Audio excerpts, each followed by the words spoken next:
سعدونا في الدنيا فوزونا بالأخرى في خديجة الكبرى وفاطمة الزهراء.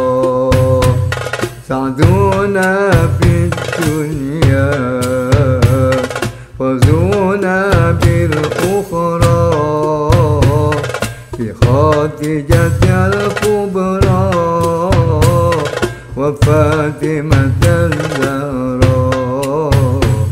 في خديجة الكبرى وفاطمة الزهراء. سعدونا في الدنيا فوزونا بالأخرى بخديجة الكبرى وفاطمة الزهراء. سعدونا في الدنيا فوزونا بالأخرى بخديجة الكبرى وفاطمة الزهراء. بخديجة الكبرى وفاطمة الزهراء. يا أهيل المعروف والعطا والمألوف غراة للملهوف إنكم بأدراك. يا أهيل المدلوف والعطا والموهوب نفحة للمكروه إنكم بأدراك. سعدونا في الدنيا فوزونا بالأخرى بخديجة الكبرى وفاطمة الزهراء. سعدونا في الدنيا فوزونا بالأخرى بخديجة الكبرى وفاطمة الزهراء. بخديجة الكبرى وفاطمة الزهراء. وطفي بالزهراء لتعلق بدرا وتجلت بدرا إنها بأدراك. وأبيها المختار والمصاحب في الغار وعلي الكرار إنهم بأدراك. سعدونا في الدنيا فوزونا بالأخرى بخديجة الكبرى وفاطمة الزهراء. سعدونا في الدنيا فوزونا بالأخرى بخديجة الكبرى وفاطمة الزهراء. بخديجة الكبرى وفاطمة الزهراء. أهل شعب المعلى وللمنى في علا حيوا تلك المولى إنهم بأدراك. وبحق السبطين للنبي نور العين وبجاه الحمين إنهم في أذرار سعدنا في الدنيا فوزنا في الأخرى بخادجة الكبرى وفاطمة الزهراء سعدنا في الدنيا فوزنا في الأخرى بخادجة الكبرى وفاطمة الزهراء بخادجة الكبرى وفاطمة الزهراء.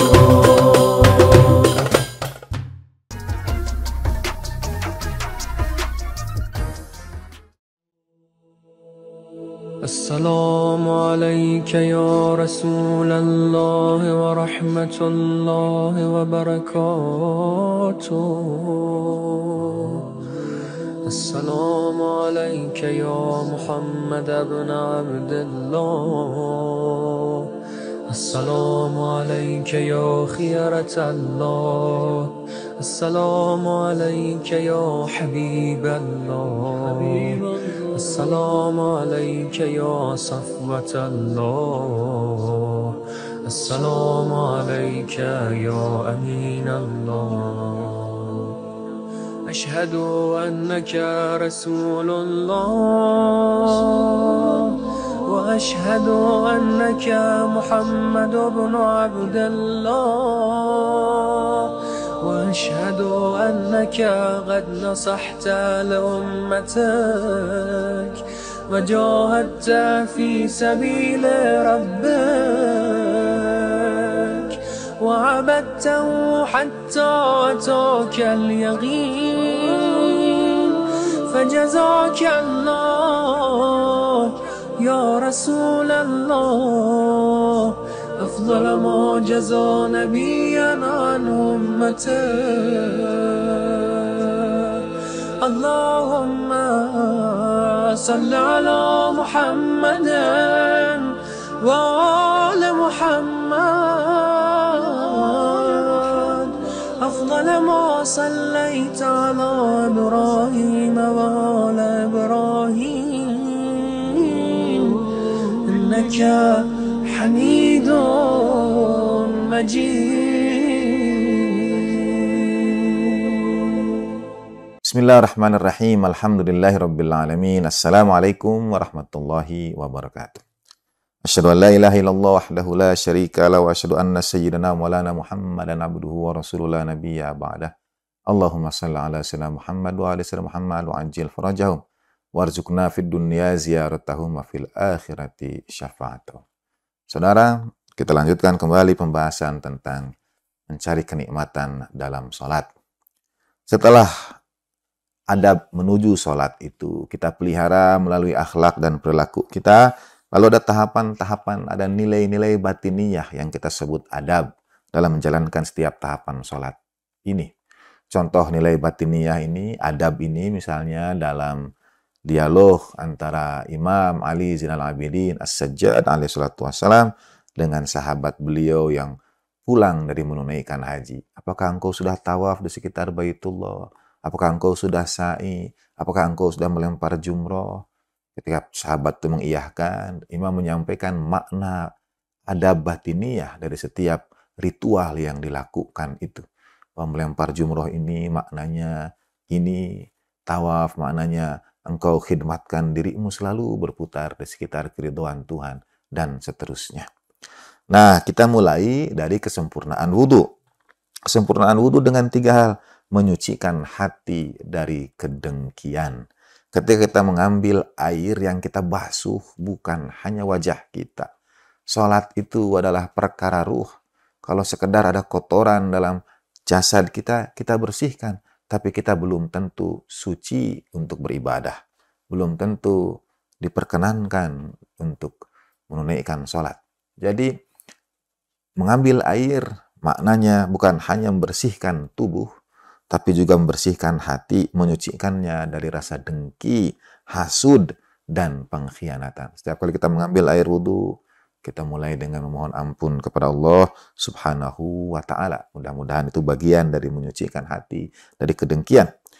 Lalu menyucikan badan dari dosa yang kita jaga dengan perilaku, akhlak kita setiap saat di antara waktu-waktu sholat itu.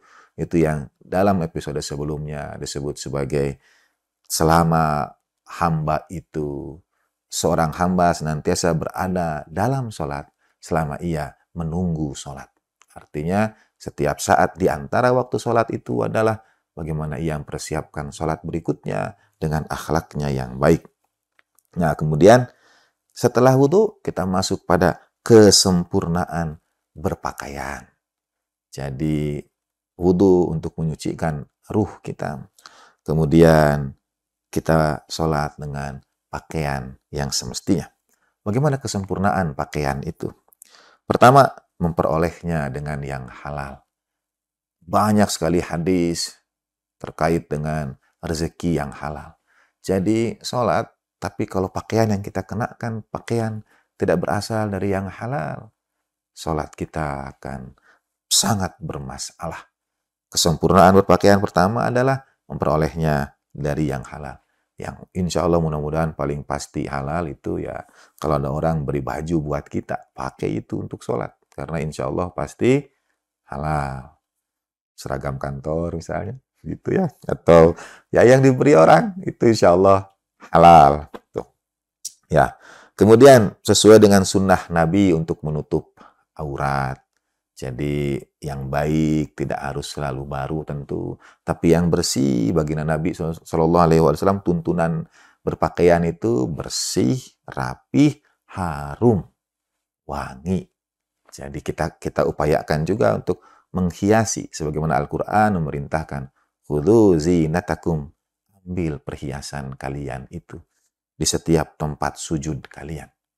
Nah, bersih, baik, menutup aurat, dan harum. Dan yang ketiga, kesempurnaan berpakaian adalah tidak kita gunakan untuk keangkuhan dan kesombongan. Di sini sangat mungkin kita tergelincir sekiranya kita punya pakaian yang kita sebut pakaian ketakwaan atau jubah dalam tanda petik keulamaan. Kalau itu membuat kita jatuh pada keangkuhan dan kesombongan, berdampak pada kekhusyuan, kenikmatan, kesempurnaan sholat kita. Pakaian yang kita kenakan tidak boleh digunakan, tidak boleh melambangkan keangkuhan dan kesombongan. Insyaallah kita lanjutkan pada episode berikutnya. Wassalamualaikum warahmatullahi Muhammadin wa alihi tahirin walhamdulillahi rabbil alamin wa ma taufiqi illa billah alaihi tawakkaltu wa ilaihi unib. Assalamualaikum warahmatullahi wabarakatuh.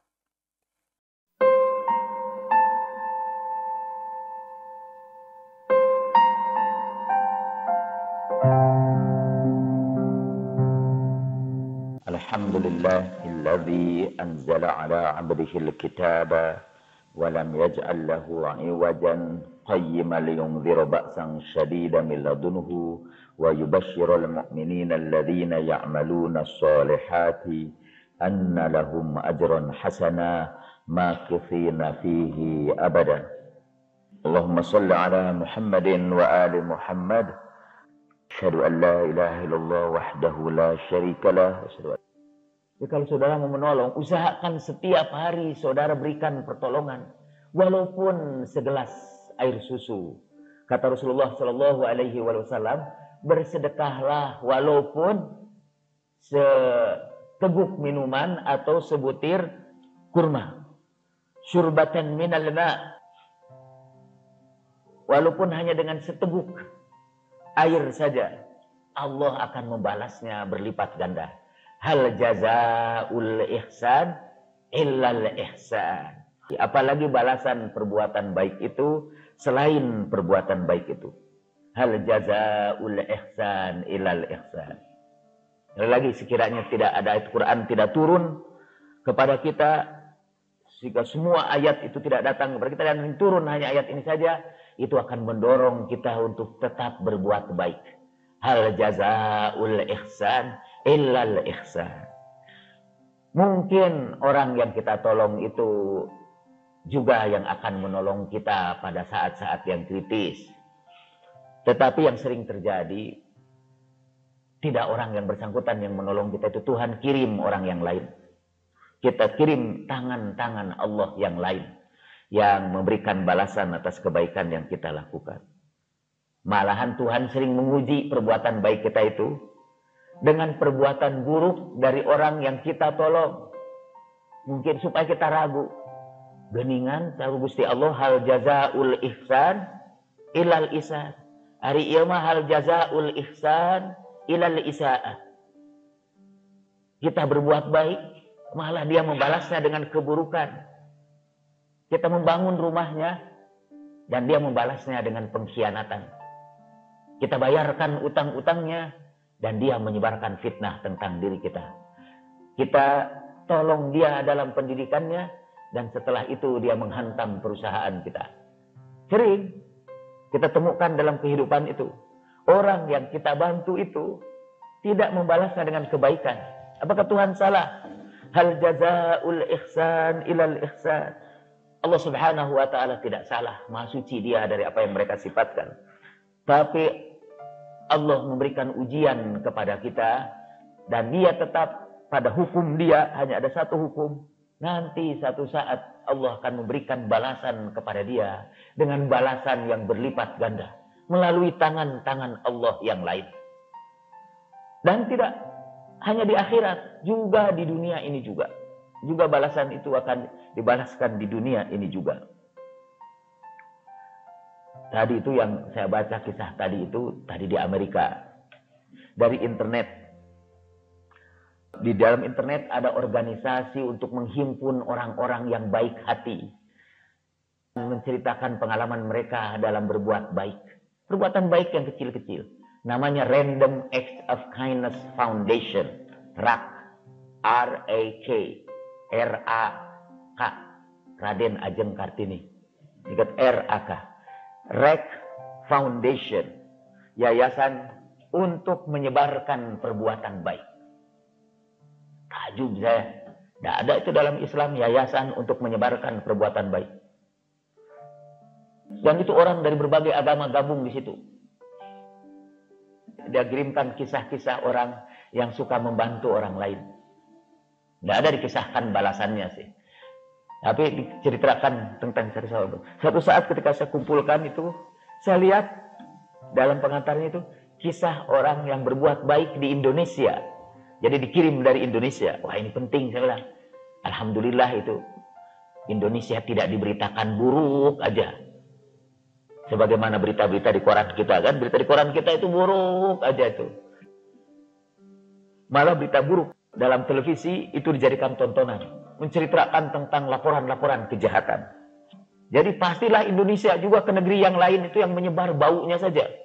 Tapi tiba-tiba saya temukan di situ perbuatan baik yang dikirim dari Indonesia.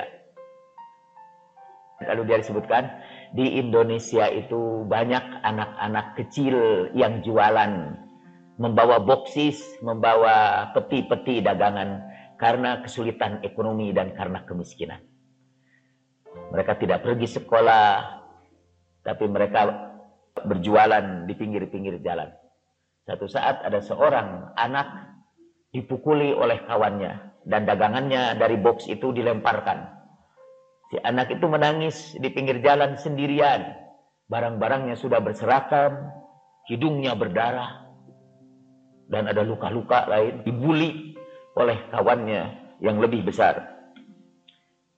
Kendaraan-kendaraan lewat, orang-orang juga lewat di situ. Tidak ada satupun yang memberikan pertolongan atau paling tidak menyapa kepada anak itu. What happened? What's wrong, my kid? Tidak ada. Dia dibiarkan menangis sendirian. Mungkin kayaknya yang menulis itu katanya ini terjadi di sebuah kota near Bandung, West Java, dekat kota Bandung di Jawa Barat. Karena itu saya tertarik untuk baca itu. Udah, kota saya disebut di dunia internasional. Tapi ketika saya cerita, semua orang lewat, kendaraan lewat, tidak ada yang memberikan perhatian kepadanya. Ya Allah, ini udah jelek lagi diberitakan. Tapi saya teruskan membaca, mungkin turis itu yang menulisnya. tiba-tiba ada sebuah sedan BMW berhenti dan keluar seorang perempuan yang cantik dengan pakaian juga perlente. Dia bawa anak itu ke mobil. Rupanya dia bawa anak itu ke rumah sakit. Dan setelah itu dikembalikan lagi ke tempat itu. Kemudian seluruh barang dagangannya dia ganti. Setelah itu orang kaya itu meneruskan perjalanannya. Tidak ada seorang pun yang tahu siapa namanya. Termasuk yang ditolong pun tidak tahu siapa namanya. Tidak tahu orang mana. Sampai kata everybody in that place calls her angel. Jadi semua orang di tempat itu memanggil dia malaikat. Wah, saya terharu. Jangan terlalu curiga kepada orang yang kaya-kaya itu. Ada juga ternyata orang kaya yang turun dari kendaraannya yang mewah memberikan pertolongan setelah orang-orang miskin yang lewat di situ tidak menyapa, tidak memberikan pertolongan. To random acts of kindness. Dan orang kaya itu saya percaya akan memperoleh balasan kebaikan yang berlipat ganda lagi. Tidak dari gelandangan itu pasti, tidak dari anak jalanan itu. Karena Allah tahu anak jalanan itu tidak mampu membalas orang kaya itu dengan balasan setimpal. Apa mampu lagi dia bawa orang kaya itu pada mobilnya yang mewah? Gak mungkin, apalagi membayarkan rumah sakitnya. Gak mungkin. Karena itu Allah kirim tangan-tangan lain yang lebih kuat. Bukan tangan orang yang bersangkutan itu. Jadi kalau saudara membantu orang lain, kemudian orang yang saudara bantu itu mengkhianati bantuan saudara. Saudara berbuat baik kepadanya dan dia berbuat buruk kepada saudara. Percayalah bahwa orang itu tidak menjadi tangan yang mulia yang dikirim Tuhan. Tangan dia itu terlalu hina untuk membawa anugerah Allah kepada kita. Tapi tangan anak muda, tukang luper koran yang diberi segelas susu itu dipilih Tuhan sebagai tangan yang mulia.